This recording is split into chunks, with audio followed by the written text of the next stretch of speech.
সূর্যের সবচেয়ে কাছাকাছি নভোযান পাঠিয়ে ইতিহাস সৃষ্টি করেছে যুক্তরাষ্ট্রের মহাকাশ গবেষণা কেন্দ্র national aeronautic and space administration. শুক্রবার সূর্যের পৃষ্ঠ থেকে 61 লাখ কিলোমিটার দূরত্বে পৌঁছেছে নাসার মহাকাশযান পার্কার।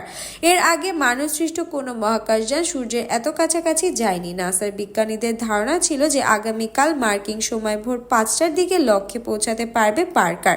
তবে তার 24 ঘন্টা আগে সেই স্থানে গিয়ে সিগন্যাল দেওয়া শুরু করেছে নভোযানটি। এই অভিযানের সাফল্য নিয়ে নাসার বিজ্ঞানীরা বেশ উদ্বিগ্ন ছিল বলে জানা গিয়েছে।